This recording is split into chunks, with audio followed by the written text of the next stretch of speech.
ओम नमो भगवते वासुदेवाय। ओम नमो भगवते वासुदेवाय। हरे कृष्ण।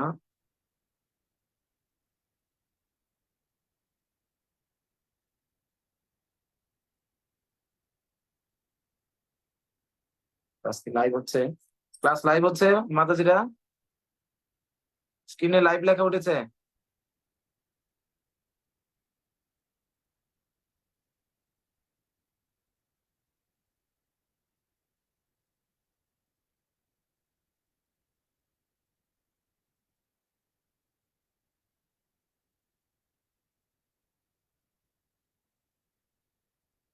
ওকে।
প্রায় 10 মিনিট ধরে কীর্তন হয়েছিল।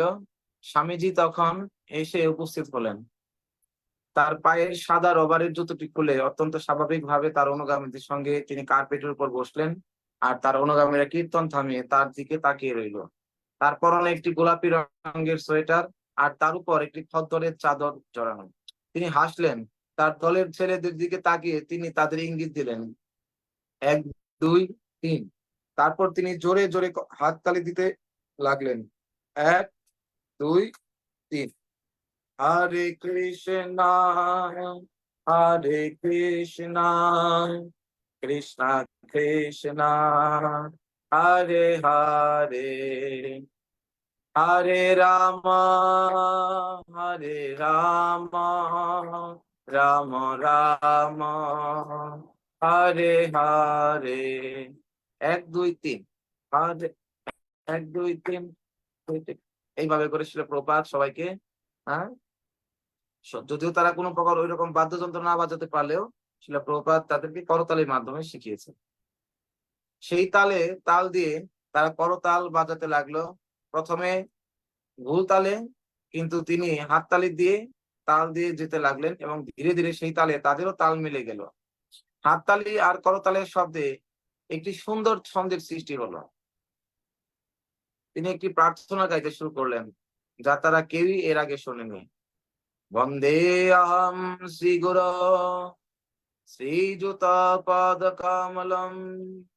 শ্রীগুরুন বৈষ্ণবাংশ্চ। এইটা এখন আপনারা চাইলেই সাউন্ড আপনারা শুনতে পারেন। হ্যাঁ, তো এইটা শিল প্রভুপাদ গেয়েছেন। এটা এটা গেই তারপরে শ্রীকৃষ্ণ চৈতন্য প্রভু নিত্যানন্দ শ্রী অদ্বৈত গদাধর শিবাসাদি গৌরা ভক্ত বৃন্দ। সবাই ভক্তরা শিল প্রভুদের সাথে সাথে গাইতেন। হরে কৃষ্ণ হরে কৃষ্ণ কৃষ্ণ কৃষ্ণ হরে হরে হরে রাম হরে রাম রাম রাম হরে হরে।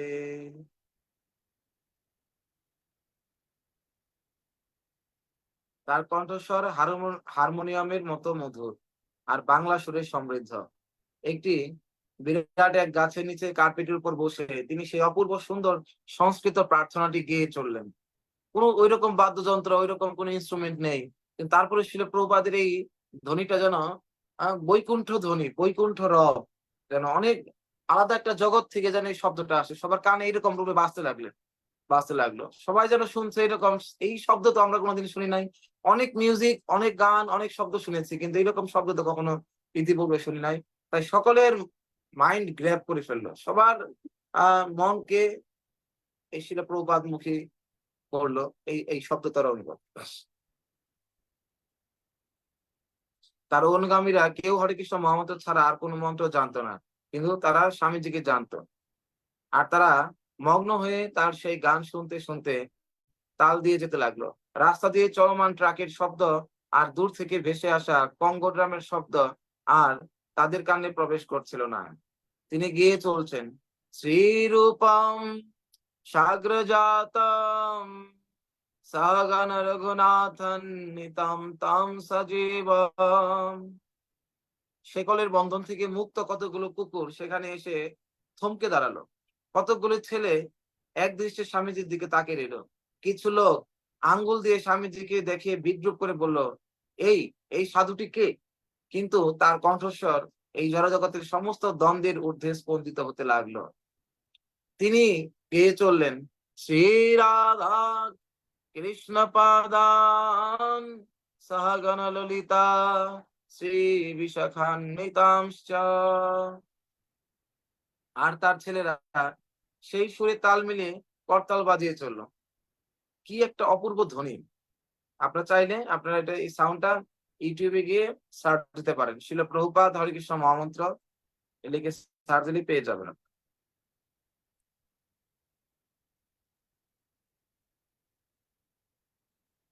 শ্রী শ্রী রাধাকৃষ্ণের বিশুদ্ধ প্রেমের মহিমা কীর্তন করে প্রভুপাদ ভাবে বিভোর হয়ে গেয়ে চললেন। তার প্রতিটি শব্দ শত শত বছর ধরে শ্রীকৃষ্ণের অন্তরঙ্গ ভক্তদের দ্বারা কীর্তনের মাধ্যমে প্রবাহিত হয়ে আসছে। তার প্রতিটি শব্দ গভীর চিন্ময় অর্থে পরিপূর্ণ, যা কেবল তিনিই জানতেন। সকলেই বুঝতে পারছেন এই ব্যক্তিটা যে প্রার্থনাগুলো, যে স্তব গুলো বলছে, এর অনেক গভীর অর্থ আছে, কিন্তু কেউ বুঝতে পারছে না। কিন্তু এটা বুঝতে পারছে নিশ্চয়ই এর কোনো গভীর অর্থ আছে। শিল প্রভুপাদ যেভাবে করে এই প্রার্থনা করছেন আর এই শব্দগুলো তার মুখ দিয়ে চয়ন হচ্ছে এবং যেভাবে তার ধ্যান করছেন এই শব্দের প্রতি, সবাইকে এটা বুঝতে বাকি রইল না যে শিল প্রভুপাদ এই শব্দের মধ্যে অনেক গভীর রহস্য, অনেক কিছু বিপুল রহস্যাবৃত এই শব্দগুলি। সহগণ ললিতা শ্রী বিশাখান্বিতাংশ্চ, এভাবে চলতে আছে। তারা প্রতীক্ষা করতে লাগলো কখন তিনি হরে কৃষ্ণ মহামন্ত্র কীর্তন করতে শুরু করবেন। আর ততক্ষণ পর্যন্ত তারা একাগ্র চিত্তে তার সেই মধুর সঙ্গীত শুনতে লাগলো। আর অনেক লোক জড়ো হলো। প্রভুপাদ সেটিই চেয়েছিলেন। তিনি চেয়েছিলেন তারা সকলেই যেন তার সঙ্গে ভগবানের নাম কীর্তন করে নৃত্য করে, এবং তার অনুগামীরাও সেটি কামনা করলো। তারা তার অনুগত হয়ে তারই সঙ্গে থাকতে চেয়েছিল। তারা ইউএনও তে, আনন্দ আশ্রমে এবং ওয়াশিংটন স্কোয়ার পার্কে সেই চেষ্টাই করেছিল। তার অনুভব করেছিল যে তারা এটি করবে, স্বামীজির সঙ্গে গিয়ে মাটির উপরে বসে কীর্তন করবে।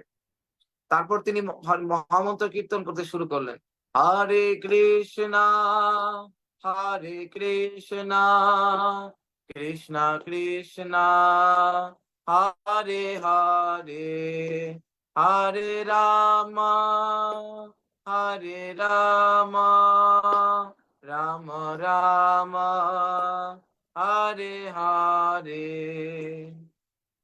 সুন্দর অপ্রাকৃত ধ্বনিতে হচ্ছিল। তারাও তাকে অনুসরণ করে গাইতে লাগলো। প্রথম দিকে অত্যন্ত ক্ষীণ স্বরে এবং বেসুরভ ভাবে, কিন্তু তিনি যেন তার সেই সুরটি ধরে দেওয়ার জন্য আবার সেই মন্ত্র কীর্তন করলেন। এইভাবে ধীরে ধীরে তাদের সুর মিলে গেল এবং তারা সকলেই বিজয় উল্লাসে সেই মহামন্ত্র কীর্তন করতে লাগলেন। অপ্রাকৃত ধ্বনি। শিবাস অঙ্গনে যে হরিনাম হচ্ছিল, একই রকম হরিনাম যেন আজকে আমেরিকাতে টমকিন স্কোয়ার পার্কে সেই পাইন গাছের নিচে বসে ওই পার্কের মধ্যে হচ্ছে। কিন্তু পার্থক্যটা কি? এই শ্রীবাস অঙ্গনে যখন হরিনাম সংকীর্তন হয়েছিল, তখন সেখানে কারা অংশগ্রহণ করেছিল? শ্রী চৈতন্য মহাপ্রভুর অতি অন্তরঙ্গ পার্ষদ, যারা নিত্য সিদ্ধ নিত্য মুক্ত পার্ষদগণ তার সাথে সেখানে অংশগ্রহণ করেছিলেন। সেখানে অন্য কেউ অংশগ্রহণ করেনি। কিন্তু আজকে শ্রী চৈতন্য মহাপ্রভুর অতি অন্তরঙ্গ প্রেরিত দূত শিল প্রভুপাদ যখন এই সংকীর্তন করছেন, কিন্তু তার সাথে কারা অংশগ্রহণ করার সৌভাগ্য লাভ করেছে? সমস্ত এই জগতের সবচেয়ে নিকৃষ্টতম সত্য, তেতা, দাপর, কলি, এবং এই কলিযুগের সবচেয়ে নিকৃষ্টতম জীব যারা পাশ্চাত্য জগতে, আমেরিকাতে সবচেয়ে ভোগী, বিষয়ী, হিপ্পি, উদ্দাস্তু, তারা সকলে এই পবিত্র নাম করার সুযোগ পাচ্ছে। একবার শ্রী চৈতন্য মহাপ্রভু শ্রীবাসাঙ্গনে হরিনাম সংকীর্তন করছেন, কত আনন্দ হচ্ছে। হরে কৃষ্ণ হরে কৃষ্ণ কৃষ্ণ কৃষ্ণ হরে হরে হরে রাম হরে রাম রাম রাম হরে হরে। এইভাবে সমস্ত ভক্তরা আনন্দে নিত্য কীর্তন করছে বিহবল হয়ে 24 ঘন্টা, 48 ঘন্টা, 72 ঘন্টা অনবরত আহার নিদ্রা সমস্ত কিছু ভুলে গিয়ে এত প্রেমোন্মত্ত হয়ে তারা নৃত্য করছে। মাঝখানে যেন মত্ত হস্তি চৈতন্য মহাপ্রভু উন্মত্ত হয়ে পাগল হয়ে যেন হরিনাম সংকীর্তন করছেন, আর চৈতন্য মহাপ্রভুকে ঘিরে আবৃত করে চারদিকে পরিবৃত হয়ে সমস্ত ভক্তবৃন্দ এই হরিনাম সংকীর্তন করছে। তো সেই জন্য কত অপূর্ব সেই দৃশ্য। সেই মুহূর্তে কীর্তন হঠাৎ করে মহাপ্রভু বন্ধ করে বললেন, কি ব্যাপার শ্রীবাস, আজকে কেন আমি কীর্তন আনন্দ পাচ্ছি না? নিশ্চয়ই এখানে কোনো বিজাতীয় কেউ এসেছে। তখন বললেন, না প্রভু, আমাদের এখানে তো কেউ আসার কথা না। তখন শ্রীবাস খুঁজতে খুঁজতে খুঁজতে খুঁজতে খুঁজতে খুঁজতে কি করলেন, দেখেন তাদের ঘরের মাচার এক কোনাতে শ্রীবাসের শাশুড়ি মা সে লুকিয়ে কীর্তন কি হচ্ছে, সবাই ভক্তরা কি নৃত্য কীর্তন দেখছে। সাথে সাথে শ্রীবাস, প্রভু, হ্যাঁ আপনি আমার মাতা হয়ে আপনি এই সংকীর্তনে আপনি ব্যাঘাত ঘটালেন, মহাপুরুষ কীর্তন বন্ধ হয়ে গেল, আমি মহাপুরুষ সংকীর্তন সেবায় বিঘ্নিত হলাম। মহাপ্রভু কত কৃপা করে আমার অঙ্গনে আজকে সংকীর্তন করছেন, আমার কোটি জন্মের সুকৃতি দ্বারা ওটা সম্ভব না, আর আপনি সেই সেবাতে বিঘ্ন সৃষ্টি করলেন। সাথে সাথে তার শাশুড়ি, মাতৃতুল্য শাশুড়ি, তার কেশ আকর্ষণ চুলে ধরে তাকে এখান থেকে বের করল। তো মহাপ্রভু তখন তাকে থামাতে বললেন। এই যে শ্রীবাস ঠাকুরের হরিনামের প্রতি কত নিষ্ঠা, হরিনামে বিঘ্ন ঘটাচ্ছে সেই তিনি সহ্য করতে পারছেন না। এইরকম নিষ্ঠার কারণে মহাপ্রভু আর কোন জায়গা নির্দিষ্ট না করে মহাপ্রভু আমি 4টা জায়গায় থাকবো সবসময়। হ্যাঁ, সচির রন্ধনে, সচি মাতা যে রন্ধন করেন, শ্রীবাসের অঙ্গনে, নিত্যানন্দের নর্তনে, আর রাঘব ভবনে, রাঘব যেখানে দময়ন্তী মাতা যেখানে রান্না করতেন এত প্রীতি ভরে, সেখানে রাধব ভবনে মহাপ্রভু প্রসাদ পেতেন। এই 4টা জায়গায় তিনি নিত্য বিরাজ করেন। তো এই শ্রীবাস অঙ্গনে এইরকম শ্রীবাসের হরিনামের প্রতি নিষ্ঠা। একবার শ্রীবাসের হরিনাম সংকীর্তন হচ্ছিল, সমস্ত ভক্তবৃন্দ হরে কৃষ্ণ হরে কৃষ্ণ কৃষ্ণ কৃষ্ণ হরে হরে হরে রাম হরে রাম রাম রাম হরে হরে হরে কৃষ্ণ হরে কৃষ্ণ কৃষ্ণ কৃষ্ণ হরে হরে হরে রাম হরে রাম রাম রাম হরে হরে। কত প্রেমোন্মাদে উন্মত্ত হয়ে সকলে নিত্য কীর্তন করছে। হঠাৎ করে শ্রীবাসের ঘরের অন্দরমহল থেকে আরেকদিন এক কান্নার শব্দ শ্রীবাসের কর্ণকুহরে পৌঁছালো। তখন শ্রীবাস সাথে সাথে তার অন্দরমহলে ঘরের ভেতরে গিয়ে দেখেন আর কেউ কান্না করছে না, তার স্ত্রী মাতা মালিনী দেবী ক্রন্দন করছেন। কেন ক্রন্দন করছো তুমি? কান্দন বন্ধ করো। বলছে, প্রভু ক্রন্দন বন্ধ করবো? আমার একমাত্র পুত্র মরে গেছে, আমি কি করে কান্না বন্ধ করবো? না, তারপর তোমার কান্না বন্ধ করতে হবে। যদি তুমি কান্না বন্ধ না করো, তুমি জানো না আজকে আমার আঙ্গিনায়, হ্যাঁ, শ্রীবাস শ্রীবাস বলছেন, তুমি কি জানো না আমার আঙ্গিনায় যে গৌর হরি হরি সংকীর্তন বিলাস কইছে, তোমার মায়া কান্নার শব্দ যদি গৌর প্রভু গৌর হরির কানে যায়, তবে প্রভুর প্রেমানন্দে বিঘ্ন সৃষ্টি হবে।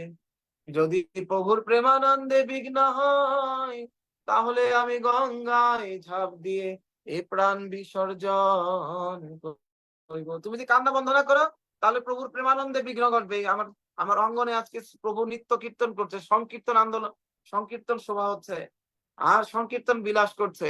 আর যদি তুমি সেই সংকীর্তন বিলাসে বিঘ্ন সৃষ্টি করো, তোমার এই কান্নার শব্দ যদি মহাপুর কানে যায়, তাহলে বিঘ্ন সৃষ্টি হবে। আর যদি তুমি তা করো, তাহলে তা আমি সহ্য করতে পারবো না। প্রভু আমার সংকীর্তন বিলাস করছে আর আমার অঙ্গনে, আর আমি এটার দিকে সহ্য করব, তুমি বিঘ্ন করবে। তার আগে তুমি যদি কান্না বন্ধ না করো, তাহলে আমি গঙ্গায় ঝাঁপ দিয়ে প্রাণ বিসর্জন করবো। তুমি কোনটা করে করো? তখন মাতা মালিনী তার বুকে পাথর বেঁধে মুখের মধ্যে কাপড়, মুখের ভিতরে কাপড় ঢুকিয়ে দিয়ে তারপরে সে ফুপিয়ে কান্না করছে, মানে শব্দ যাতে না যায়। এইভাবে করে আবার শ্রীবাস পুত্র শোক তাকে বিন্দু মাত্র স্পর্শ করতে পারেনি। এই হচ্ছে হরিনামের প্রতি তার নিষ্ঠা। আবার প্রভুর সংকীর্তনে গিয়ে আনন্দ করছেন। কিন্তু এবার মহাপ্রভু বলছেন, কি ব্যাপার শ্রীবাস, আমি কেন আনন্দ পাচ্ছি না? মনে হচ্ছে কি যেন হারিয়ে ফেললাম। বলছে, আমি তো বলতে পারছি না। আজকে কি কোনো অনিষ্ট হলো? আজকে কোনো অমঙ্গল হলো? তখন প্রভু বলছে, শ্রীবাস উত্তরে বলছে, দেখুন কেমন ভক্তি প্রভু। হ্যাঁ, যে যে নাম শ্রবণে যে নাম শ্রবণে সর্বমঙ্গল পালিয়ে যায়, সেই সপার্ষদ গৌর হরি আমার অঙ্গিনায় নৃত্য করছে। হ্যাঁ, তো এরকম করে অনেক সুন্দর একটা এরকম পদ আছে, তো যেখানে যে অমঙ্গল, যে হরিনাম শুনলে সমস্ত অমঙ্গল পালিয়ে যায়, আর সেই সেই শ্রী হরি আমার আঙ্গিনায় আজকে হরিনাম সংকীর্তন নৃত্য কীর্তন করছে তার সপার্ষদ পরিবৃত হয়ে। আর আমার ঘরে অমঙ্গল আসবে কি করে? সারা জগৎ ধ্বংস হয়ে গেল, আজকে আমার গৃহে অমঙ্গল আসতে পারে না। প্রভু বলছে, না আমি তো আনন্দ পাচ্ছি না, নিশ্চয়ই কোনো কিছু হয়েছে। তখন অন্য একজন পার্শ্বদ এসে বললেন যে, প্রভু শ্রীবাসের পুত্র মারা গেছে। তখন শ্রীবাসকে বলছেন, শ্রীবাস এটা কি সত্য তোমার পুত্র মারা গেছে? বলছে, না প্রভু, আমার পুত্র তো মরেনি। আমার পুত্র মরলে তো আমি কান্না করতাম। আপনার পুত্র মারা গেছে প্রভু। আমার পুত্র? বলছে, দেখুন প্রভু, আমি তো যেদিন থেকে আমি আপনার কাছে আত্মসমর্পণ করেছি, সেই দিন থেকে তো আমি তো আমাকে হারিয়ে ফেলেছি। যুধিষ্ঠির যেদিন পাশা খেলায় সে তার নিজেকে হারিয়ে ফেলেছে, তার স্ত্রীকেও সে হারিয়ে ফেলেছে। তাই স্ত্রীকে যখন বস্ত্র হরণ করছে, তখন সে স্ত্রীর উপর কোনো অধিকার খাটাতে পারেনি, কারণ সে নিজেকে হারিয়ে ফেলেছে। যে নিজেকে হারিয়ে ফেলে তার কোনো কিছু করার নেই। একই রকম আমি আমাকে বিক্রি করে দিয়েছি আপনার শ্রীচরণে, আত্মসমর্পণ করে দিয়েছি। এই মুহূর্তে আবার আমি যদি আত্মসমর্পণ করতে, আমার আর কি থাকে? আমি নেই। আমার একটা ব্যক্তি আমার বলতে সবকিছু হারিয়ে গেল, আমি অবশিষ্ট থাকে। আর সেই অবশিষ্ট আমি আপনাকে দিয়ে দিয়েছি, তাহলে আমি আমার কি করে থাকবো? আমার নাই। আমি আমি এর জন্য কান্না করছি না। আপনি কান্না করছেন প্রভু, কারণ আপনার পুত্র মারা গেছে। ওটা আপনার পুত্র। আমার পুত্রকে তো আপনার চরণে সমর্পণ করে দিচ্ছে। আমি নিজে আত্মসমর্পণ হয়েছি। তাই আপনি আমার পুত্রকে আপনার পুত্রকে বরণ করেছেন। তাই আপনি ক্রন্দন করছেন। দেখুন, মাতা মালিনী পুত্র শোকে কান্না করছে, আর শ্রী চৈতন্য মহাপ্রভু তার ভক্ত শোকে কান্না করছে। আর এই মাঝখানে শ্রীবাস পণ্ডিত, হ্যাঁ, শ্রীবাস পণ্ডিত এই চৈতন্য মহাপ্রভু এই ভক্তের ভক্তি দেখে মানে চৈতন্য অজুরে কান্না করতে শুরু করলেন। শ্রীবাস, ধন্য তোমার এই হরিনামের প্রতি, তোমার এই ভক্তি, হ্যাঁ, এইরকম হরিনামের প্রতি নিষ্ঠা। হ্যাঁ, তোমার আছে বিধায় আমি চিরকাল তোমার এই অঙ্গনে, হ্যাঁ, আমি হরিনাম সংকীর্তনে বাধা পড়ে যাবো। চৈতন্য মহাপ্রভু আশীর্বাদ করে গেলেন। এইরকম নিষ্ঠা আমাদের দরকার। হরিনাম হচ্ছে আমরা অন্য জায়গায় কথা বলছি, হরি কথা হচ্ছে আমরা কথা বলছি। আমাদের কাছে ভগবান ধরা দিবেন হরি কথার সময় যদি আমরা এরকম অবকাশ আচরণ করি? হরি কথা হচ্ছে আমরা জুম বন্ধ করে দিয়ে আমরা অন্য কিছু করছি, এইরকম করা কখনো উচিত না। ভগবান তো সবকিছু দেখছেন। অন্তত পক্ষে খুব সমস্যা না হলে আমাদের ভগবানের কথা পূর্ণ নিষ্ঠা করে সহকারে শোনা উচিত। হরিনামের নিষ্ঠা এরকম, যাদের নিষ্ঠা ছিল তাদের কথা তো আমাদের শুনতে হবে। শ্রীবাসকে যখন চৈতন্য মহাপ্রভু বলেন, আচ্ছা শ্রীবাস, সর্বক্ষণ আমরা তোমার গৃহে এসে হরিনাম করি, তুমি তো কোনো কাজকর্ম করো না, তাহলে তোমার ঘরে অভাব হবে না? অভাব বলে চাল ফুরিয়ে গেলে কি করবে? তো বলছে, স্বয়ং প্রভু আপনি বলেছেন যে তেষাম অনন্য চিন্তান্তমাম যে জনা পর্যপাস হতে তেষাম নিত্য অভিযুক্ত নাম যোগক্ষেম বহামোহন। তুমি যে হরিনাম ছাড়া আর কিছু করো না, তাহলে তোমার অভাব হবে না? ও আপনি তো গীতাতে বলেছেন যে অনন্য চিত্তে যে আমার ভজনা করবে, তার জন্য যা না আছে আমি তা দিব, যা না আছে তা সরবরাহ করবো, আর যা আছে তার রক্ষণাবেক্ষণ করবো। তো আমি আমি হরিনাম ছাড়া আর অন্য কোনো চিন্তা করবো কেন? আপনি তো বলে দিয়েছেন অনন্য অন্য আর কোনো চিন্তা নাই। হরিনাম করলে সবকিছু আমার দায়িত্ব আপনার। আমার এই সংসারের দায়িত্ব আমি নিলে এই সংসার সুরক্ষিত হবে, না এই সংসারের দায়িত্ব যদি আপনি গ্রহণ করেন তাহলে সংসার সুরক্ষিত হবে। এটা তো একটা পাগলেও বুঝতে পারে। যদি আমার প্রভু এই সংসারের দায়িত্ব নেয় তাহলে সেটা সুরক্ষিত। আমি নিশ্চিন্তে এখন হরিনাম করছি প্রভু, আপনি এই সংসারের দায়িত্ব নিয়েছেন। যদি হরিনাম করার পরে যদি দেখি আমার ঘরে চাল নেই, আমি একবার হরে কৃষ্ণ মন্ত্র উচ্চারণ করব, দ্বিতীয়বার উচ্চারণ করব, তৃতীয়বার উচ্চারণ করার পর যদি চাল না আসে, তাহলে পরে তার ওই তৃতীয়বার উচ্চারণ করার পর ঘরে চাল আসেনি, এটা না দেখার আগে, এটা দেখার আগে আমি গঙ্গায় ঝাঁপ দিয়ে প্রাণ বিসর্জন। তো মহাপ্রভু এটা দেখে এত সন্তুষ্ট হলেন শ্রীবাসের এই বাক্য শুনে। তখন মহাপ্রভু বললেন, শ্রীবাস স্বয়ং বৈকুণ্ঠের অধিষ্ঠাত্রী লক্ষ্মী দেবীও যদি তার ধন সম্পদ শেষ হয়ে গেল ভিক্ষায় নামে, তারপরে তোমার গৃহে কোনোদিন ধন সম্পদের অভাব হবে। এই যে মহাপ্রভু হৃদয়কে শ্রীবাস জয় করলেন কি কারণে? এই একটা গুণ, এই হরিনামের প্রতি নিষ্ঠার কারণে। এর জন্য খুব এই হরিনামের প্রতি শ্রীবাস প্রভুর যে নিষ্ঠা, মহাপ্রভু তাই তার অঙ্গনে হরিনাম করতে সবচেয়ে বেশি আনন্দ লাভ করতেন। এই শ্রীবাস প্রভু কত মহান একজন বৈষ্ণব ছিলেন, যে শ্রীবাস অঙ্গনে যখন একবার এই চাপাল গোপাল এক ব্রাহ্মণ ছিল, এখানে হরিনাম সংকীর্তন হয়, সারা রাত বলে সাধুরা কি করে, চারদিকে তো এটা আটকানো, কাউকে দেখতে দেওয়া হয় না, কারণ অন্তরঙ্গ ভক্ত নেই সেখানে হরিনাম সংকীর্তন এখানে করতে, বাইরে কাউকে ঢুকতে দেওয়া হতো না। তো তৎকালীন কুলীন ব্রাহ্মণেরা তখন এখানে তারা নিন্দা করতো, সমালোচনা করতো। তখন কি হলো, একদিন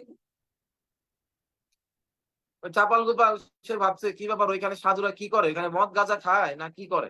তখন চাপাল গোপাল কি করলো, চাপাল গোপাল এই ব্রাহ্মণ কি করলো, বলছে ঠিক আছে ওদের নামে আমি একটা দুর্নাম ছড়িয়ে দেবো। তো এরকম বিভিন্ন মাংসের হাড্ডি, বিভিন্ন হাড় টার রেখে রাতে অন্ধকারে রেখে দিয়েছে। সকালবেলা ঘুম থেকে গঙ্গা স্নান করতে গিয়ে, কারণ শ্রীবাসের অঙ্গনটা হচ্ছে গঙ্গার একেবারে কিনারাতে। শ্রীবাস সিলেটের বিয়ানীবাজার থেকে নবদ্বীপে গিয়েছিলেন গঙ্গার পাশে বাস করার জন্য, গঙ্গার পাশে বাস করার জন্য। তো ওইখানে গঙ্গার সাথেই বাড়ি, তার বাড়ির এই বাড়ি, তারপর রাস্তার পাশটাই গঙ্গা, এইরকম। তো গঙ্গার পাশে ওইখানে, তো ওইখানে গঙ্গা স্নান করে যারাই যেতেন, ব্রাহ্মণটা সকালবেলা উঠেছে, সকালে উঠে দেখে শিবাস অঙ্গনের পাশে বিভিন্ন হাড়গোড় পড়ে আছে। ও, এই হরিনাম করার ছলে তোমরা রাতে বেলা মাছ মাংস খাও, এইরকম না, এইরকম করে সবাই তাদের শিবাসের নিন্দা করতে লাগলো, এত অপমান এত করতে লাগলেন। কিন্তু শিবাস তিনি কিছু মনে করলেন না, ঠিক আছে এটা আমার হওয়ার ছিল, এটা প্রারব্ধ ছিল। কিন্তু চৈতন্য মহাপ্রভু এত এত অসন্তুষ্ট হলেন, তখন চৈতন্য মহাপ্রভু সহ্য না করতে পেরে রুষ্ট হয়ে গেলেন, এবং তার পরক্ষণেই এই চাপাল গোপালের সারা শরীর দিয়ে গলিত কুষ্ঠ হয়ে গেল। এত কুষ্ঠ ব্যাধি যন্ত্রণা, সারা গায়ে ফুসকা পড়ে গেল, সেই ফুসকা গুলো পেকে সেখানে পচে ফেটে রক্ত বেরোচ্ছে, রক্ত বেরোচ্ছে, পুচ রক্ত, কি অসহনীয় যন্ত্রণা, চিৎকার পাচ্ছে। এদিকে এটা ছোঁয়াচে রোগ, তার আত্মীয় স্বজন পুত্র পরিজন, তার যে ব্রাহ্মণদের সাথে তারা ওই বৈষ্ণবদের সম্মান করতো, সেই ব্রাহ্মণটা তাকে ত্যাগ করে দিয়েছে। ত্যাগ করে দেওয়ার পরে তারপরে কি হলো, ওই চাপাল গোপাল সে কান্না করছে, তার সাথে আর কেউ নাই, সে কান্না করছে, মহাপ্রভু আমায় ক্ষমা করুন, ভগবানের নাম ধরে ডাকছে কিন্তু ভগবান ক্ষমা করছে না। কোটি জন্ম যদি তুই এই শ্রবণ কীর্তন করিস, আমার নাম ধরে উচ্চারণ করিস, তারপরে আমি তুই কৃপা করবো না, তুই আমার প্রিয় ভক্ত শ্রীবাসী শ্রীচরণ অপরাধ করেছিস।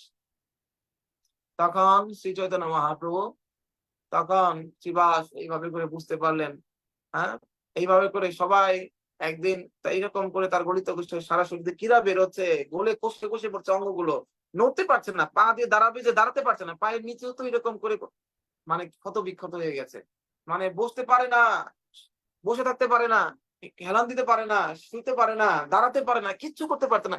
প্রতিটা মুহূর্ত তার ছিল মৃত্যু যন্ত্রণা, মৃত্যু হচ্ছে না কেন। তখন তিনি বুঝতে পারলেন আমার অপরাধ হয়ে গেছে, তখন মহাপ্রভুর কাছে গিয়ে অপরাধ ক্ষমা চাইতে গেলেন। যখন মহাপ্রভুর কাছে রাস্তা দিয়ে যাচ্ছে, কোথায় যাচ্ছ গো তোমরা, বলে আজকে এই শ্রীবাস অঙ্গনে হরিনাম সংকীর্তন হচ্ছে, মহাপ্রভু ভক্তরা, মহাপ্রভু আছে কৃপা করছেন সবাইকে, আমরা যাচ্ছি চৈতন্য মহাপ্রভুর দর্শন করতে, আমাকে একটু নিয়ে যাও না গো। বলছে না, তোমাকে নিতে পারবো না, তুমি এরকম গলিত পুষ্ট। সে ক্রন্দন করতে করতে মহাপ্রভুর কাছে যখন গেলে বলছে না, তুই আমার ভক্তের চরণে অপরাধ করেছিস, যে পর্যন্ত সেই অপরাধ ক্ষমা না চাইবি, সে যদি তাই ক্ষমা করে, তা না হলে কোটি জন্ম ক্রন্দন করেও তাকে রৌরবে মসতে হবে, তুই আমার কাছে ক্ষমা পাবে না।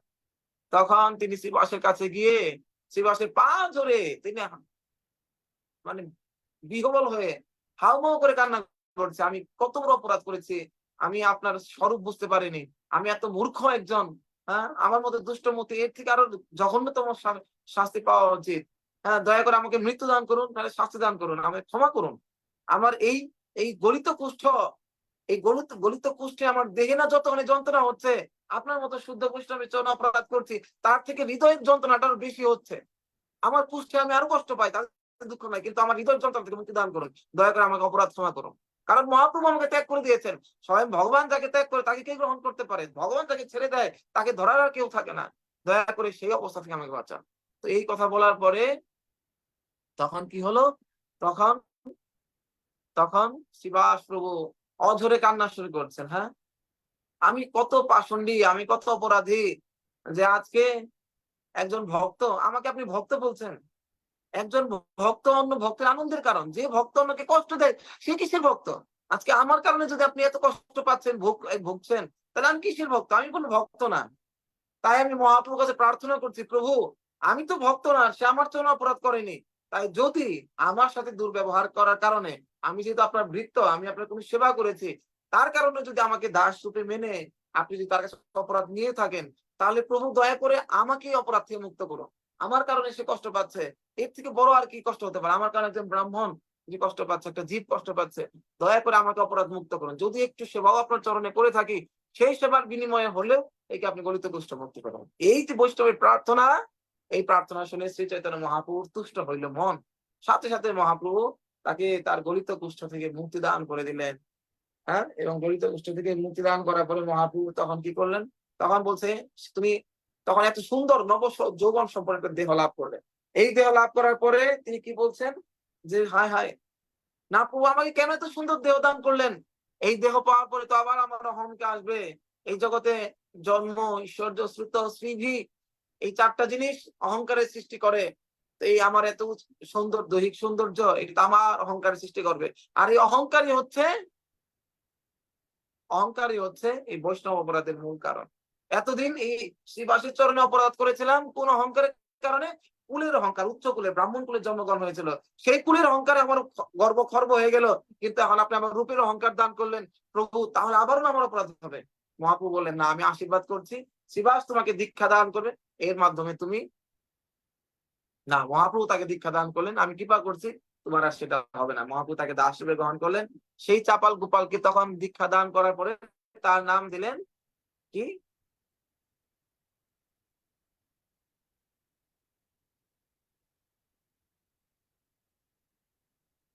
দেবকী নন্দন দাস। মনের বাসনা পূর্ণ। উনি তখন এই এই বৈষ্ণব রাতে মুক্ত হওয়ার পর একটা ভজন লেখা শুরু করলেন। বৃন্দাবনবাসী যত বৈষ্ণবের গান, প্রথমে বন্দনা করি সবার চরণ। তিনি বলছেন, আমি বৃন্দাবনবাসী, যারা বৃন্দাবনে অবস্থানরত সমস্ত বৈষ্ণবদের চরণে বন্দনা করি। মহাপ্রভুর ভক্ত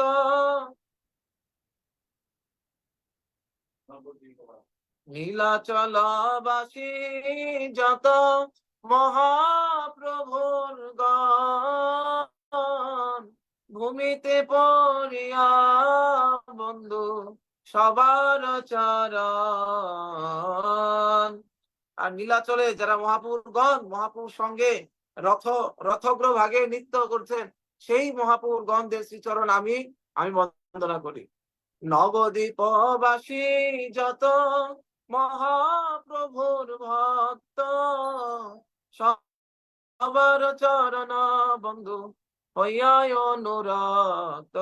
আর মহাপ্রভুর ভক্ত যারা নবদ্বীপে বাস করছেন, মহাপ্রভুর প্রতি যারা অনুরক্ত, তাদের চরণে আমি বন্দনা করি। হ্যাঁ, তো এইভাবে করে মহাপ্রভুর ভক্ত যত গৌর দেশে স্থিতি, সবার চরণ বন্ধু করিয়া প্রণতি। যারা যে সমস্ত ভক্ত মহাপ্রভুর গৌর দেশে যারা অবস্থান করছেন, স্থিতি, গৌর দেশ মানে বাংলাদেশ। এই বাংলাদেশকে পূর্বে গৌর দেশ বলা হতো, গৌর ভূমি, এটা গৌর মন্ডল ভূমি, গৌর দেশ। এবং তারপর কি বললেন? যে দেশে, মানে বলছেন আমি কোন বৈষ্ণব, সমস্ত বৈষ্ণবদের দেখুন চরণ বন্দনা করছে। যদি কোন বৈষ্ণবের চরণে আরো অপরাধ করে থাকি, সেই বৈষ্ণব অপরাধ নিয়ে যদি আমাকে মৃত্যুবরণ করতে হয়, তাহলে তো ভগবত ধাম অসম্ভব। এই মানব জীবনে সমস্ত বৈষ্ণব অপরাধ ক্ষয় করে বৈষ্ণবদের কৃপা লাভ করে ভগবদ্ধাম যেতে হবে। তো সেই জন্য তিনি যত বৈষ্ণব আছে, প্রথমে বৃন্দাবনের বৈষ্ণবদেরকে বন্দনা করছেন, ক্ষমা চাচ্ছেন, তারপরে নীলাচলের মানে পুরী ধামে, আবার নবদ্বীপবাসী, তারপরে গৌর দেশ, তারপরে কি আহ তারপরে বলছে আরো তো গৌর দেশ ছাড়াও তো কোনো বৈষ্ণব থাকতে পারে। ও তখন বললেন, যে দেশে বৈশে গৌরাঙ্গের গণ, যে দেশে এই গৌরাঙ্গের গণ বসে আছেন, ঊর্ধ্ববাহ করি বন্ধ সবার চরণ, দুই হাত উঁচু করে আমি তাদের চরণ বন্দনা করি। হইয়াছে না, এখন চিন্তা করছেন, হায় হায়, আমার কথা শুনে আমি যে শ্রীবাস প্রভুর চরণে অপরাধ করেছি, এই কথা শুনে সামনে তো একদিন না একদিন যারা বৈষ্ণব হবে, তারা তো এই কথা শোনার পরে আমার প্রতি রুষ্ট হবে। এই কিরকম আচরণ করেছে, শ্রীবাস অঙ্গনে হরিনাম সংকীর্তন হচ্ছে আর সেখানে এই মাছ মাংসের হাড় দিয়ে দিয়েছে। হ্যাঁ, এটার কথা শুনলে তো ওই বৈষ্ণবরাও সামনে আগামী 100 বছর 200 বছর পরে তারাও তো রুষ্ট হবে, তাদেরও চরণে যাতে অপরাধ না হয় তার জন্য তিনি প্রার্থনা করলেন। কতখানি বৈষ্ণব অপরাধ থেকে সতর্ক হচ্ছে। হ্যাঁ, হইয়াছে না হইবে না প্রভুর যত দাস, সবার চরণ বন্ধু দন্তে করি ঘাস। আমি সবার চরণ বন্দনা করছি দন্তে তৃণ ধারণ করে, দন্তে ঘাসকে ধারণ করে, একটা একটা পশু ধারণ করে, একটা পশু, সেই দন্তে একটা গরু যখন দন্তে ধারণ করে মানে মাথা নিচু করে, একেবারে মাথা নিচু করে তাদের চরণ বন্দনা করছি, ভূপতিত ভুলণ্ঠিত হয়ে আমি তাদের চরণ বন্দনা করছি, আমার অপরাধ ক্ষমা করুন, আমি এর জন্য লজ্জিত, আমি এর জন্য অনুতপ্ত। দয়া করে কেউ ভাববেন না যে আমি তার জন্য অপরাধ করেছি, আমি না বুঝে করেছি, এর জন্য আমি অনুতপ্ত। এই মনোভাবটা যাতে বুঝতে পারে ওই বৈষ্ণবেরা, আমি আমি তাদের কাছে ক্ষমা চাচ্ছি, আমি অনুতপ্ত, আমি লজ্জিত। তো এই যে কত ভাবে সেই বৈষ্ণবদের কাছে বন্দনা করছেন আমার জানে, কারণ উনি বুঝতে পেরেছেন এই একটা জিনিস, বৈষ্ণব অপরাধ থাকলে কোটি ভজন থাকলেও পরিচয় বাদ, বৈষ্ণবের চরণে যদি থাকে অপরাধ, কোটি কোটি ভজন থাকলেও পরিচয় বাদ, এটা বুঝতে পেরেছিলেন তিনি। হুম? কারণ এই বৈষ্ণবদের যে কত শক্তি আছে, ব্রহ্মাণ্ড তারিতে শক্তি ধরে জনে জনে, এ বেদ পুরাণে গুণ গাই যে বাসনে। এই এক একজন বৈষ্ণবদেরকে আমার মতো এক বদ্ধজীব কি এই এই জগতে না, এই অনন্ত কোটি এই ব্রহ্মাণ্ডে যত জীব আছে সমস্ত বদ্ধজীবকে উদ্ধার করার মতো ক্ষমতা একজন বৈষ্ণব রাখেন, তাই। তো সেই জন্য এটা শুধু আমার বানিয়ে বানিয়ে বলছি না, আপনারা ভাবছেন এত বৈষ্ণব বন্দনা করছে কেন, এই যে বৈষ্ণবের মহিমা সেটা আমার মতো পাপী সেটা গাচ্ছে না, এটা বানিয়ে বাড়িয়ে বলছি না, স্বয়ং এই বেদ বেদ পুরাণে এই বৈষ্ণবদের গুণকীর্তন করছে, এই বেদ পুরাণে গুণ গায় যে বা শুনে, যারা সৌভাগ্যবান এই বেদ পুরাণ থেকে তারা বৈষ্ণবের গুণ মহিমা তাদের জানে রাখছে, এটা বেদ পুরাণের কথা, আমার বানানো কথা না। মহাপ্রভুর গণ সব পতিত পাবন, আমি জানি আমি যে অপরাধ করেছি সে অপরাধের ক্ষমা নেই, কিন্তু আমার এটাও জানি মহাপুর যারা গণ এরা সবাই হচ্ছে পতিত পাবন, এরা পতিতকে দেখলে এদের স্বভাবটাই এরকম, এরা পতিতকে দেখলেই এরা কৃপা করতে চায়, অধম পতিতকে দেখলেই অধম পতিত আচন্ডালে স্নেহের কোলে লগো তোলে। এই মহাপ্রভু অধমপতি যাদেরকে দেখতেন তাদেরকে স্নেহের ভালোবাসার বশীভূত আকর্ষণ করে টেনে তাদের বুক তার কোলে জড়িয়ে ধরতেন, বুকে জড়িয়ে ধরতেন। আর গৌরাঙ্গ মহাপ্রভু এই গৌরের মতোই হয়েছে, তারা তারা গৌরাঙ্গ মহাপ্রভু যেরকম অধমপতি, এতে গৌরাঙ্গের গৌরাঙ্গের ভক্তগণ পূর্ণ পূর্ণ পূর্ণচন্দ্র গৌরাঙ্গেরও নিজ সঙ্গীগণ, যাদের যার উজ্জ্বল জ্যোৎস্নায় যার যার আলোয় যার জ্যোৎস্নায় উজ্জ্বল ত্রিভুবন, এরকম একটা শ্লোক আছে। মহাপ্রভু ভক্তরা মহাপ্রভুর মতোই আরো কি পালু, এর জন্য আমি জানি তারা পতিত পাবন, এটা পতিতকে দেখলে আর এই ধৈর্য ধারণ করতে পারে না উদ্ধার না করতে পারা পর্যন্ত। তো এই যে আমার মতো পতিত কে আছে জগতে? আমি বৈষ্ণব অপরাধী। এই জগতে কোটি কোটি পাপ করা, অনন্ত কোটি পাপ করলে সে যতখানি তার আধ্যাত্মিক ভাবে পতন হয়ে যাবে আত্মার, তার থেকে কোটি পাপ করে যতখানি পতন হয়, এক বৈষ্ণব অপরাধ করে সেই কোটি পাপের থেকে কোটি গুণ তার পতন হয়ে যায়। পাপের হিসাব রাখে যমদূতগণ, কিন্তু বৈষ্ণব অপরাধ করলে যমদূত তার হিসাব রাখে না। কারণ নিঃসন্দেহে কোনদিন মুক্তি নাই।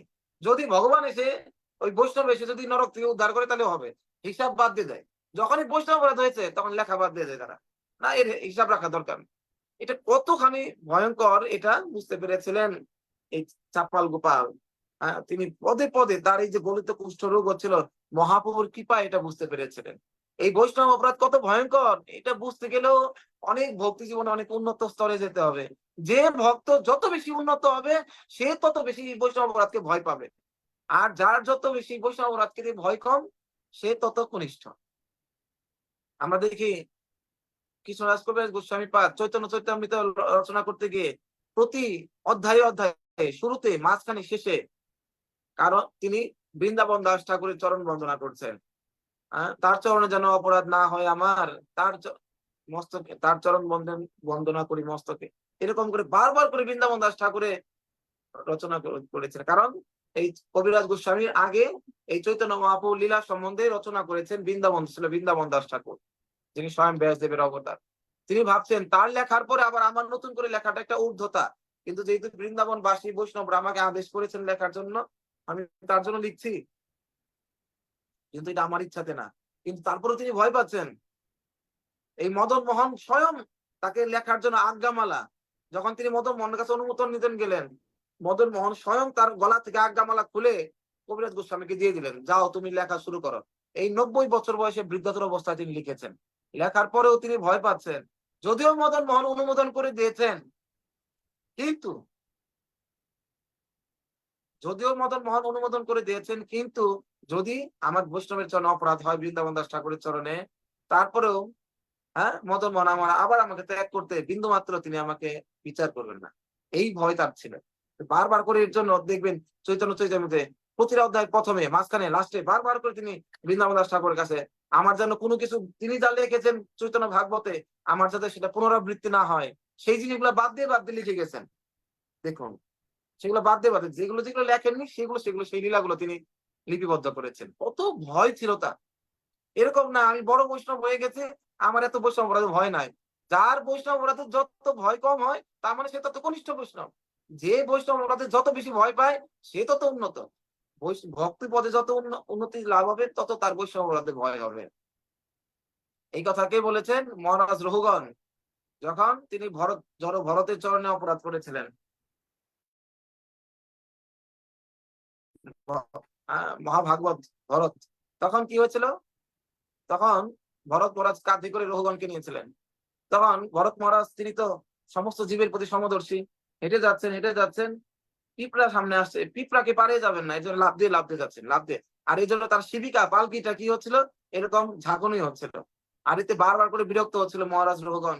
এক পর্যায়ে শিবিকা থামিয়ে তাকে বকতে লাগলেন, তুমি একটা বুদ্ধ, তুমি একটা মূর্খ, এতবার বলার পরে তুমি এরকম শিবিকা এভাবে ঠিক মতো চালাতে পারছো না। তাকে বকতে বকতে জড়ভরত কোনোদিন কোনো কিছু বলেন নাই, কারণ জড়ভরতের সাথে যা অন্যায় আচরণ হতো জড়ভরত কখনো কিছু বলতেন না। তার মা যে অন্নটা রান্না করার পরে পুড়ে গেছে, পুড়ে যাওয়া অন্নটা কি করতেন? জড়ভরতকে দিতেন, বাবা তুমি বড় ছেলে, তার সৎমা তুমি বড় ছেলেকে এই ভাত ফালানো যাওয়াটা সংসারের জন্য অমঙ্গল, তুমি পুরা ভাতটা খাও। আর সে সবকিছু বুঝে, সবচেয়ে পরিশ্রম জড়ভরত বেশি করতেন, আর সবকিছু বুঝে আবার সেই পুরা ভাতটুকুই খেতেন। তাকে বাসি খাবার দিত, সেটাই খেতেন। তাকে ছেঁড়া কাপড় দিত, দেখো এই কাপড়টা নষ্ট হচ্ছে তুমি এটাই পরো, এটাই তিনি করতেন। কখনো কোনো প্রতিক্রিয়া করতেন না। রাস্তাতে হেঁটে যাচ্ছেন, কেউ জড়ভরতকে বলছে তুমি আসো আমার এই বস্তাটা কাঁধে নাও, গুরুজনদেরকে সাহায্য করতে হয়। সবাই চালাকি করে বলতো, তিনি হ্যাঁ স্বীকার করে এই মাথায় বস্তা করে সবাই বাড়িতে পৌঁছে দিতেন। কোনো প্রতিক্রিয়া করতেন না। প্রতিক্রিয়া করলেই এই প্রকৃতির সাথে বন্ধনে আবদ্ধ হয়ে যেতে হবে, চুপ করে থাকতেন জড়ের মতো। জড় জড়কে যেমন যাই বলে কোনো কিছু নিশ্চুপ, তিনি বুঝতে পেরেছেন জগৎটা কত ভয়ঙ্কর। এই জগতের বন্ধনে যদি আবদ্ধ হয়ে যায় তাহলে পরে আমার ভগবত ধামে যাওয়া হবে না। এক হরিণের 3 জন্ম আগে 2 জন্ম আগে হরিণের প্রতি আসক্ত হওয়ার কারণে ভক্তির তিনি ভাব স্তর থেকে তার পতন হয়ে গেছে। শ্রদ্ধা, সাধুসঙ্গ, ভজনকে অনর্থনীতি, প্রীতি, নিষ্ঠা, রুচি, আসক্তি, ভাব। তারপরে স্তরে ছিল প্রেম। এই ৮ নাম্বার স্তরে গিয়েও তার পতন হয়ে গেছে হরিণের প্রতি আসক্তির কারণে। আবার যদি এই জগতে কোনো কিছুর এই ক্রিয়া প্রতিক্রিয়া করতে গিয়ে, প্রতিবাদ করতে গিয়ে যদি আটকা পড়ে যায়, না। এর জন্য কি করলেন? এর জন্য তিনি কারো প্রতিক্রিয়া করতেন না। কারো কোনদিন প্রতিক্রিয়া করতেন না। এই রহুগণও তাকে বকছেন, কিছু বলছেন না। কিন্তু রহুগণের প্রতি তার কৃপা পরবশ হয়ে তখন তিনি বলতে লাগলেন, হে মহারাজ, আপনি এখন আমাকে বকছেন আর আমি আপনাকে এই ধারণ করেছি। আপনি শ্রেষ্ঠ, আপনি উপরে, আমি নিচে। এটা শুধুমাত্র মহাকালের একটা খেলা মাত্র। এই কালের স্রোত কখনো উপরের দিকে যায়, আবার সেই স্রোতটা বিনা প্রচেষ্টাতে উপরের দিকে যায়, আবার বিনা প্রচেষ্টাতে সেটা নিচের দিকে যায়। আজকে কালের স্রোতে আপনি উপরে, তাই আপনি পালকির উপরে উঠেছেন, আর কালের স্রোতে আমি আজকে নিচে আছি। গত ২ জন্ম আগে আমি মহারাজ ভরত ছিলাম, আমার নাম অনুসারে সারা ভারতবর্ষ হয়েছে। কিন্তু কালের বিচারে আজকে আমি আপনাকে আমার কাঁধে নিতে হচ্ছে। একসময় আমাকে কাঁধে নিত, আর এখন আমি আপনাকে কাঁধে নিচ্ছি। কিন্তু আবার কালের স্রোতে আপনি এই অন্যায় আচরণ করলে, এই রাজত্ব পেয়ে এর প্রতি যদি আসক্ত হয়ে যান, তাহলে আপনাকেও আবার কোনো এক রাজাকে এই শিবিকায় চড়ে আপনার কাজে নিতে হবে। এটাই প্রকৃতির নিয়ম। উত্থান, পতন। তাই প্রকৃতির সাথে যদি তাল মিলিয়ে চলেন, উত্থান হচ্ছে ভালো বিষয়। যখন পতন হবে তখন ঐরকমই দুঃখ কষ্ট লাগবে। এইভাবে করে যখন মহারাজ জড়বড় তাকে জ্ঞান দিতে লাগলেন, তখন বুঝলেন, হায় হায়, আমি মহান বৈষ্ণবের চরণে, মহাভাগবতের চরণে অপরাধ করে ফেলেছি। হ্যাঁ, তখন তখন তিনি ক্ষমা চাইলেন, অনুতপ্ত হয়ে ক্ষমা চাইতে লাগলেন। বললেন যে, হায় হায়, আমি কি আমি আমি তিনি বললেন, আমি ইন্দ্রের বজ্রে ভয় পাই না, আমি শিবের পাশুপাতাস্ত্রে ভয় পাই না, আমি আহ ব্রহ্মার ব্রহ্মাস্ত্রে ভয় পাই না, আমি নারায়ণের সুদর্শন চক্রে ভয় পাই না। যে ভয়টা পাই আমি বৈষ্ণব অপরাধে।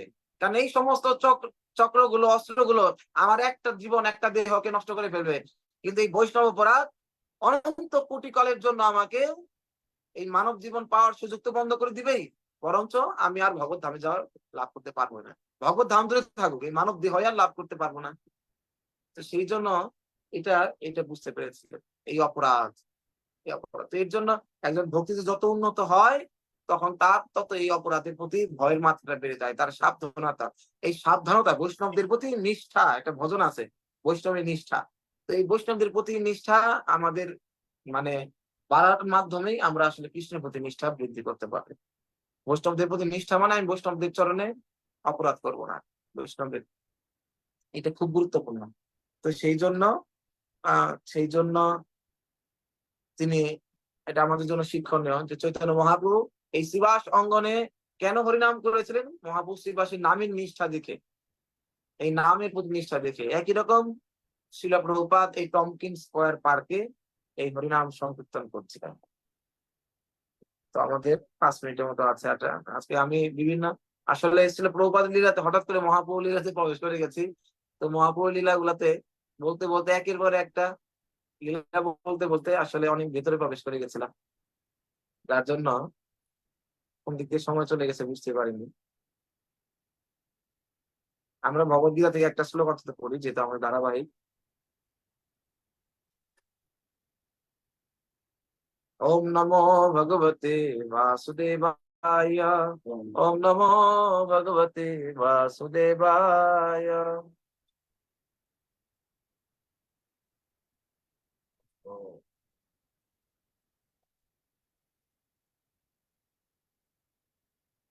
ওম নমো ভগবতে বাসুদেবায়। কত নম্বর শ্লোক পড়া হয়েছিল গতকাল?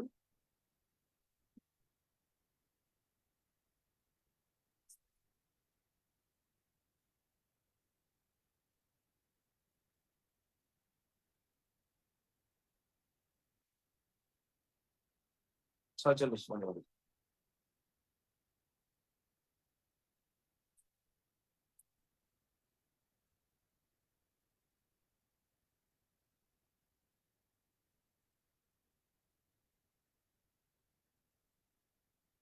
কর্মণ্যে বাধিকারস্তে মা ফলেষু কদাচন মা কর্মফল হেতুর ভূর্মাতে সঙ্গস্তস্য কর্মাণি। তো ভগবান অর্জুনকে এখন নিষ্কাম কর্মের বলছে, সকাম কর্ম, এই যে ফল ভোগের আশা করে, ফলের আশা করে যে কর্ম, তো এই ফল তোমাকে, হ্যাঁ, এই যে ভোগের আশা করে, ফলের আশা করে যে কর্ম, এই কর্ম তোমাকে এই জগতের বন্ধনে আটকে রাখবে। এই বন্ধনে থাকলে তোমাকে বারবার কষ্ট লাভ করতে হবে। ভগবান বলছে তাই নিষ্কাম কর্ম তোমাকে করতে হবে। নিষ্কাম কর্মের সংজ্ঞা এখন ভগবান এখানে দিচ্ছেন। নিষ্কাম কর্ম কাকে বলে এই শ্লোকে বলছেন, কর্মণ্যে বাধিকারস্তে মা ফলেষু কদাচন মা কর্ম ফল হেতু ভূর্মাতে সঙ্গস্তস্য কর্মাণি। তো আজকে আমি শ্লোকটা পড়ে যাব। এই নিষ্কাম কর্মের ব্যাখ্যাটা খুব বেশি আজকে দেওয়া সম্ভব হবে না, তো আমি কালকে আর একটু বিশদভাবে আলোচনা করবো। এটা অনেক বড় একটা গুরুত্বপূর্ণ শ্লোক, সেই জন্য আমি পড়ে যাচ্ছি। কর্মণি নির্ধারিত কর্মে এব কেবলমাত্র অধিকারতে তোমার মা ফলেষু, মা না ফলেষু কর্মফলে কদাচন কখনো, মা না কর্মফলে হেতু কারণ।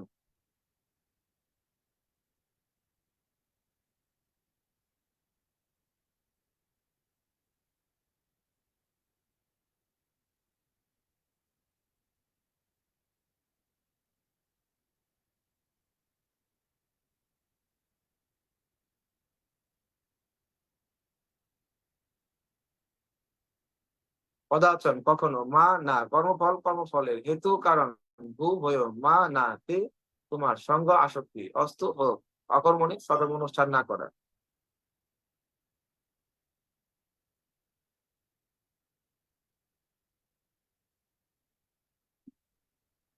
স্ক্রিনটা দেখা যাচ্ছে কিনা আপনাদের?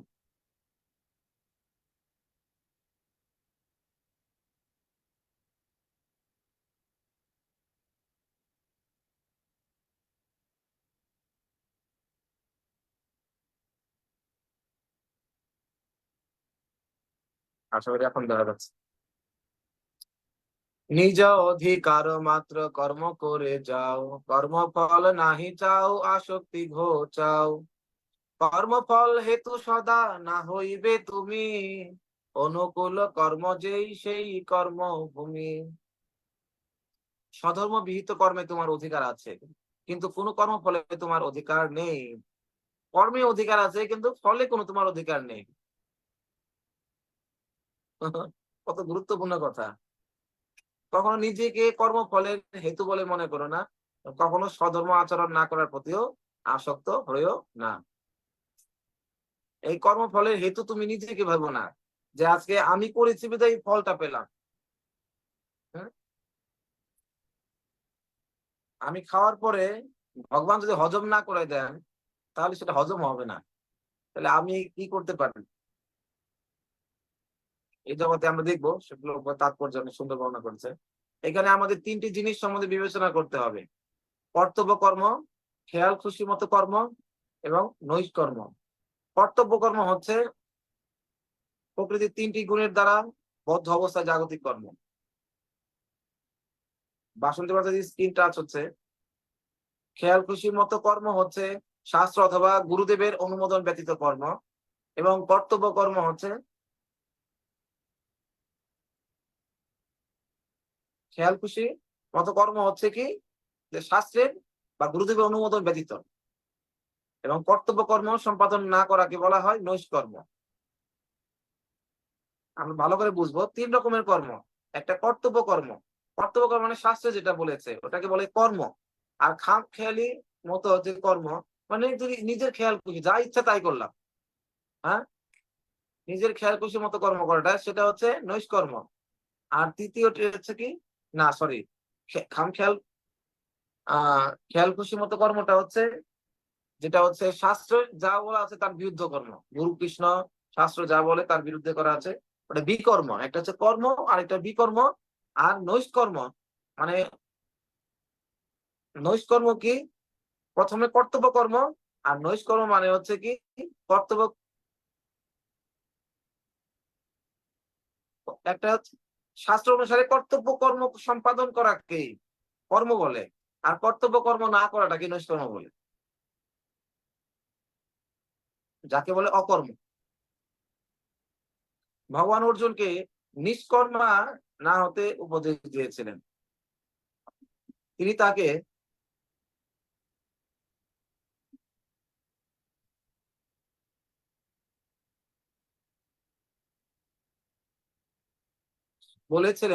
বলেছিলেন কর্মফলের প্রতি আসক্ত না হয়ে তার কর্তব্য কর্ম করে যেতে।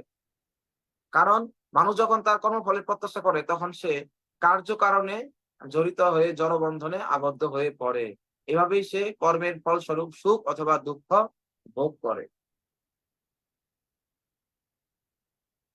যখন মানুষ কোনো কর্মের ফলের আশা করে তখন কি সমস্যাটা কি? ভগবান যে কর্ম করো, কর্মের অধিকার আছে, তোমার ফলের অধিকার নেই। কিন্তু যখন আমি ফলের অধিকার, আমি ভাবছি ফলের আশা করি, তার মানে এটা আমার অধিকার আছে, তখন নিজেকে কর্তা বলে মনে হয়। যখন নিজেকে কর্তা বলে মনে হবে, হ্যাঁ আমি কর্তা, তখন হ্যাঁ তিনটা কর্তা: সৃষ্টিকর্তা, পালনকর্তা আর সংহারকর্তা। আমরা যখন ভগবত ধামে ছিলাম তখন ভগবান আমাদেরকে, আমরা ভগবান, ভগবান যেরকম রূপ ছিল আমাদের সেই একই রকম রূপ ছিল। কিন্তু ভগবান এত ভালোবেসে, আসলে প্রকৃত ভাবতে আমরা ভগবানের দেহের ভিতরেই লীন ছিলাম, দেহের ভিতরে আমরা ছিলাম অংশ হিসাবে। তো ভগবান যখন উপভোগ করতেন তখন আমরা, ভগবান পূর্ণ আনন্দ পেতেন আর আমরা অংশ হিসাবে খুব ক্ষুদ্র আনন্দ পেতাম। ভগবান চিন্তা করেন এরাও আমার অংশ, তাহলে আমি পূর্ণ আনন্দ পাচ্ছি, কেন এরা আমার মতো পূর্ণ আনন্দ পাবে না? তাহলে এদেরকে আমি আমার মতো পূর্ণ রূপ দান করি যাতে আমার মতো পূর্ণ আনন্দ লাভ করতে পারে। যেমন এটা রসগোল্লা, রসগোল্লার পূর্ণ আনন্দ কে লাভ করে? জীব লাভ করে বা এই পূর্ণ দেহটা লাভ করে, কিন্তু হাত পা লাভ করে না। কিন্তু একটা গানের আনন্দ কান লাভ করে, এই দেহ লাভ করে, কিন্তু পা লাভ করে না। একই রকম একটা কিছু দেখার দৃশ্যের আনন্দ চোখ লাভ করে, কিন্তু কান লাভ করে না বা আমার জিহ্বা লাভ করে না, অংশ লাভ করে না। এক পূর্ণ ব্যক্তিটাই পূর্ণ আনন্দ লাভ করে। কিন্তু ভগবান বলছেন আর অংশগুলো অংশরূপে আংশিক ভাবে পায়। ভগবান চাচ্ছিলেন তিনি যে পূর্ণ আনন্দ লাভ করছেন তার অংশ যে জীব, তারাও যাতে পূর্ণ আনন্দ লাভ করে তার মতো। তাই তিনি কি করলেন, তার মতো পূর্ণতা, তার যেরকম চার হাত, তিনি যেরকম বৈকুণ্ঠে তার যেরকম রূপ, সারূপ্য, তার মতো রূপ দান করলেন। সালোক্য, তিনি যেখানে থাকেন সেই একই লোকে তাদের অবস্থান দিলেন। সামীপ্য, তিনি যেখানে থাকতেন, এমন না যে তিনি বৈকুণ্ঠে অনেক ভালো জায়গায় থাকেন আর সবাইকে রাখতে দিলেন বস্তি এলাকাতে, না। এমনিতেও বৈকুণ্ঠে কোনো বস্তি না, সম্পূর্ণ ঐশ্বর্যপূর্ণ। তো তারপরেও তিনি সামীপ্য, তার নিকটে রাখতেন, একই জায়গাতে রাখতেন সামীপ্য। সার্ষ্টি, তার নিকটে রাখতেন কি তাদের চাকর করে রাখতেন না। ভগবানের যেরকম ঐশ্বর্য, একই রকম ঐশ্বর্য তাদেরও দিয়ে রেখেছেন। ভগবানের কি ভালোবাসা আমাদের প্রতি, সন্তানের প্রতি। হ্যাঁ, সারূপ্য, তার মতো রূপ দান করলেন। হ্যাঁ, এইভাবে করে তার মতো সমস্ত ঐশ্বর্য তাকে দান করলেন। তো জীব, তখন আমরা ছিলাম ভগবানের অংশ, আমাদের কাজ ছিল ভগবানের সেবা করা। সেবা করতে করতে এক পর্যায়ে আমাদের মনে ভাব আসে, আচ্ছা উনিও উনিও যা, উনাকেও দেখতে যেরকম, আমরা তো একই রকম। উনিও যেখানে থাকেন আমরা সেখানে থাকি, উনিও যা খান আমরাও তাই খাই। তাহলে উনার আমার মধ্যে পার্থক্য কি? তাহলে উনি কেন সেব্য হবে আর আমি কেন সেবক হব? উনি কেন সেবা গ্রহণ করবে, আমি কেন সেবা করব? এই যে তখন আমি উনার মতো ভোগ করব। এই যে ভগবানকে অনুকরণ করলাম, আমি ওনার মতো ভোগ করবো। এই অনুকরণ করার জন্য ভগবান, এই যে ভগবানের সাথে ঈর্ষা করলাম, ইচ্ছা দেশের সমুত্থেন দ্বন্দ্বমহীন ভারত। আমার মনের ভিতরে ইচ্ছা এবং দেশ দুইটা একত্রে সমুত্থেন, হৃদয়ের মধ্যে একরে উত্থিত হলো। একটা কি ইচ্ছা, কি ইচ্ছা? আমি ভোগ করব। আর কি, আমি তার সেবা করবো কেন? তার প্রতি দেশ, ভগবানের প্রতি হিংসা এসে গেল। তখন কি, তখন আমি তাহলে এখানে তার থাকবো না। দ্বন্দ্ব মোহেন, দ্বন্দ্ব, এই দ্বন্দ্ব এসে গেল, আমি সেবা করবো না। এই দ্বন্দ্ব আসার কারণে সে আবার মোহিত হয়ে গেল, আমি এখান থেকে ত্যাগ করবো। এখন ভগবানের ধাম ত্যাগ করে যাবে কোথায়? জীব ভগবানের ধাম ত্যাগ করে, আগুন থেকে স্ফুলিঙ্গ আলাদা হয়ে গেলে স্ফুলিঙ্গ ছায়ের কাদায় তার অস্তিত্ব নষ্ট হয়ে যাবে। জীব একই রকম ভাবে ভগবানকে ত্যাগ করলে তার অস্তিত্ব থাকবে না। ভগবানের এলাকা, রাজ্যের বাইরে কোনো জায়গায় নেই। যদি ভগবান থেকে আলাদা হতে চায় অস্তিত্ব হারিয়ে ফেলবে। ভগবান এখন তার অবুঝ সন্তান সেই রকম আচরণ করছে, কিন্তু ভগবান তো তাকে ত্যাগ করতে পারেন না। তার স্বাদ পূরণ করার জন্য ভগবান বলতে, তুমি ভোগ করতে চাও, ভোগ তো বৈকুণ্ঠে এলাও না, কারণ বৈকুণ্ঠে কোনো অধর্ম চলে না, বেআইনি কিছু চলবে না। তুমি ভোগ করতে চাও, বেআইনি কাজ করতে চাও, তাহলে বেআইনি একটা জায়গা আমি করে দিই যেখানে মানুষ আইন লঙ্ঘন করতে পারে। তাহলে একটা জগৎ তৈরি করেন, এই জড় জগৎ, যেখানে বেআইনি কাজ করা যায়। এখন বেআইনি কাজ তো মালিকের সামনে করা যায় না। আমি সামনে থাকলে তো তুমি বেআইনি করতে পারবে না। তাই এমন একটা জগৎ আমি তৈরি করবো, জগতের মালিক আমি হলেও কিন্তু আমাকে, আমি তো মালিক কেউ বুঝতে পারবে না। কারণ আমাকে দেখলে তোকে বেআইনি কাজ করতে পারবে না। তাই তিনি জগৎটা তৈরি করে নিজেকে অদৃশ্য করে লুকিয়ে রাখলেন। কারণ আমি থাকলেই তুমি নিজেকে কর্তা মালিক ভাবতে পারবে না, আমি কর্তা। হ্যাঁ, তো তার জন্য ভগবান নিজেকে আড়াল করে নিলেন এবং জগৎ করে ওর মধ্যে পাঠিয়ে দিলেন।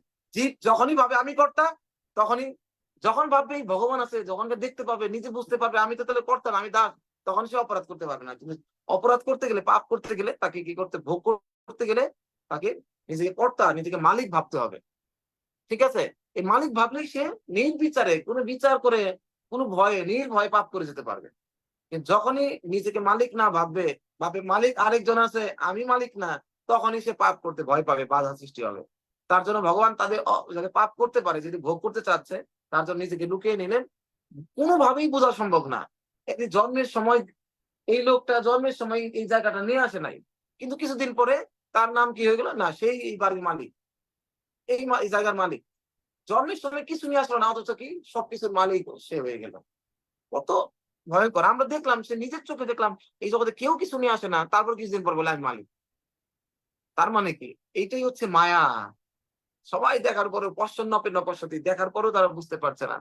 তো এই ভুল সবাই করে যাচ্ছে। তো এর জন্য ভগবান এটা আয়োজন করলেন, যাতে তারা কর্তা অভিমান করতে পারে। নিজেকে যখন কর্তা ভাববে, তখন ভগবান, নিজেকে কর্তা ভাবলে তখন নিজেকে ভগবানকে আর কর্তা রূপে না মানলে সে পাপ করতে পারবে, ভোগ করতে পারবে।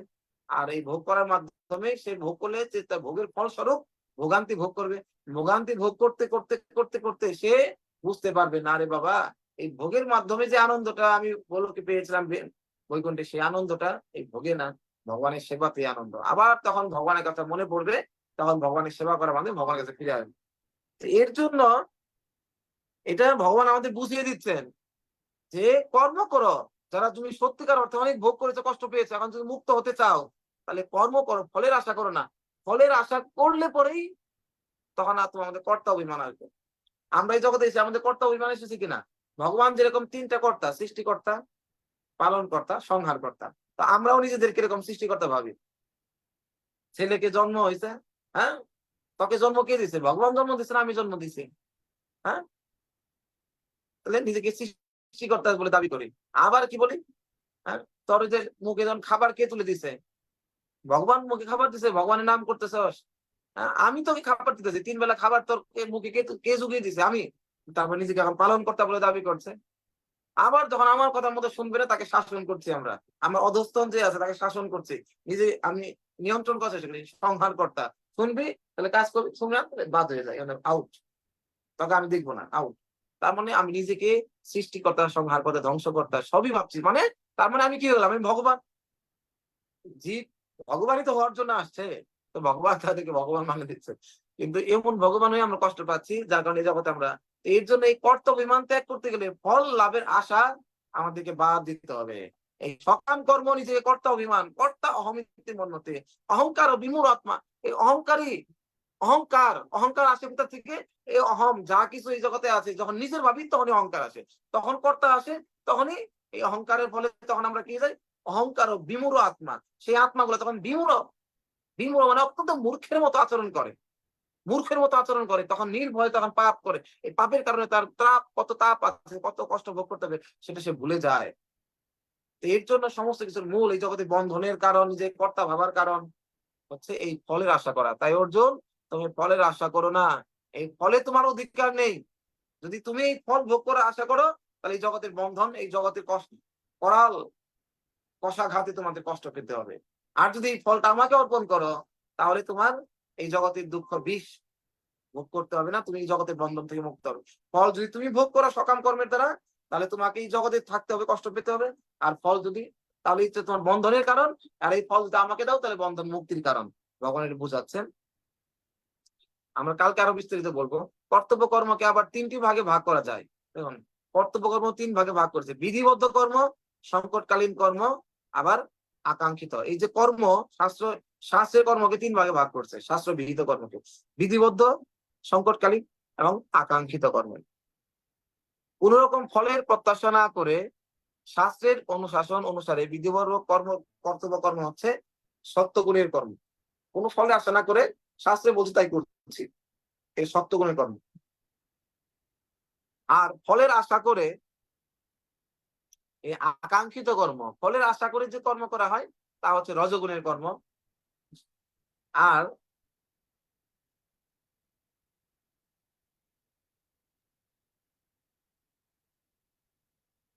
ফলের প্রত্যাশা করে যে কর্ম করা হয় তা সত্য রজ অথবা তম যে গুণের প্রভাবেই করা হোক না কেন তা অশুভ।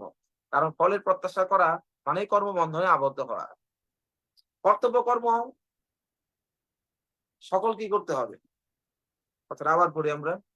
ফলের প্রত্যাশা করে যে কর্ম হয় তা সত্য রজতম যে গুণের প্রভাবে হোক না কেন, এই ফলের আশা করে আমরা যে স্তরের কর্ম করি না কেন, আমরা এই শাস্ত্রের কর্ম করা কি সত্য কর্ম বলা হয়েছে, তাই না? বিধিবদ্ধ কর্ম মানে সাত্বিক, ঠিক আছে। আর আকাঙ্ক্ষিত কর্ম হচ্ছে রাজসিক। আর আপৎকালীন সংকটকালীন আমার প্রয়োজনের তাগিদে আমি অনেক কিছু অনিয়ম করে ফেললাম, সেটা তমগুণের কর্ম করা বলা হয়েছে। এখন আমরা দেখতে পাই যে কি, যে আমরা যদি রজতম তো বাদ দিলাম, যদি আমরা সত্য গুণের কর্মও যদি শাস্ত্রের কর্মও যদি ফলের আকাঙ্ক্ষা করে করি, তাও সেই ফলের আকাঙ্ক্ষা আমাদের জগতের বন্ধনের কারণ।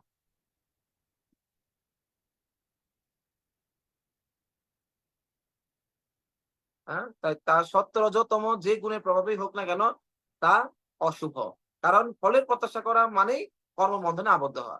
কর্তব্য কর্ম সকলকেই করতে হয়, কিন্তু কোন রকম ফলের প্রত্যাশা না করে নিরাসক্ত ভাবে সেই কর্ম করতে হয়। এই প্রকার ফলের আশাহীন কর্তব্য কর্ম নিঃসন্দেহে মুক্তির পথে পরিচালিত করে ভগবান। তাই ফলের আশা না করে যে কর্ম, অর্থাৎ আমি ফলের আশা না করে কর্ম বলতে কি বোঝায়, ফলের আশা না করে কর্ম বলতে কি বোঝায়? হ্যাঁ আপু ঠিক আছে, আমি কাজ করতেছি, ফলে আশা করবো না। এটা আর্টিফিশিয়াল এরকম না। ফলের আশা না করা মানে কি? ফলের আশা না করা মানে হচ্ছে, আমি দুটো অপশন বলি, দেখি আপনারা একটু বলতে পারেন কিনা। ফলের আশা না করা মানে হচ্ছে, ধরুন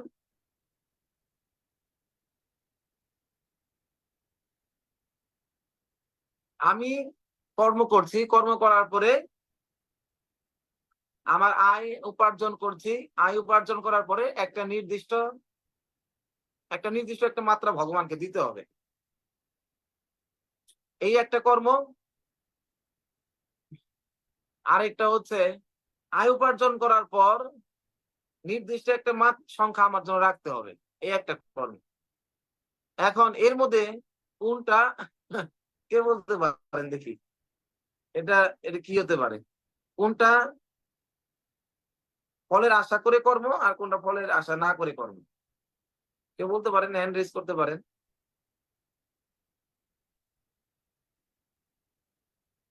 একটা ফলের আশা করে কর্ম যেটা বন্ধনের কারণ, আর একটা ফলের আশা না করে কর্ম।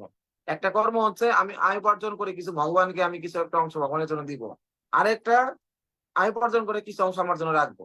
এই দুইটার মধ্যে কোনটা ফলের আশা করে কর্ম আর কোনটা ফলে আশা না করে কর্ম, বলবেন কোনটা?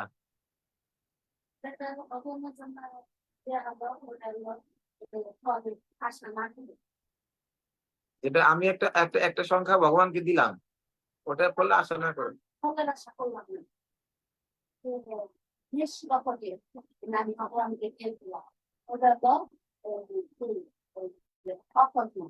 আর যেটা হলো নিজের জন্য রাখলাম ওটা হলো কর্ম, ফলের আশা।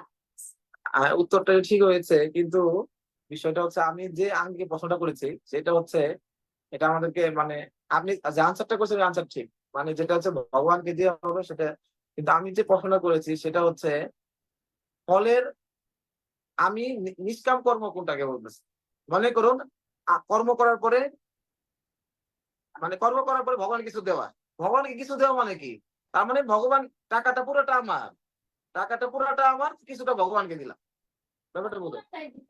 না, পুরা দিলে তো ঠিক আছে, কিন্তু বিষয়টা আমি বলতেছি, পয়েন্ট হচ্ছে এটা, মানে আমি উপার্জন করার পরে টাকাটা হচ্ছে আমার, কিন্তু আমি ভগবানকে কিছু দিলাম, তখন আমি মালিক, আমি আর ভগবানকে দান করলাম। আর যখন আরেকটা কর্ম হচ্ছে যে উপার্জন করার পরে আর আমার জন্য কিছু রাখলাম, মানে পুরাটাই ভগবানেরই, কিন্তু আমার জন্য কিছু রাখলাম, মানে আমি হচ্ছে কিছু মুনি, আমি দাস সেবক, আমার চলার জন্য যেটুকু লাগে রেখে আর ভগবানের জন্য তো। ঠিক আছে, এই দুই কর্মের মধ্যে হচ্ছে যেটা হচ্ছে, যদি ভগবানের জন্যই সব, আমার জন্য যেটুকু প্রয়োজন ওটুকু ব্যবহার করা। এই সম্বন্ধে ভক্তি বিনোদ ঠাকুর বর্ণনা করেছেন, তোমার ভালো মন্দ নাহি জানি সেবা মাত্র করি, তোমার সংসারে আমি বিষয় প্রহরী। ও সংসারটা তোমার, আমি হলাম প্রহরী, আমি পাহারাদার। আমার যে জীবন ধারণের জন্য যেটুকু লাগবে সেটুকু আমি গ্রহণ করে বাদ বাকি যা আছে সব তোমার। না আমার ব্যাংকে ১ কোটি টাকাও লাগবে, আমার এইটাও লাগবে না, এই মনোভাব না। ঠিক আছে? এইটা যদি মনোভাব আসে তাহলে আমি এইটাকে নিজেকে মালিক ভাবছি না।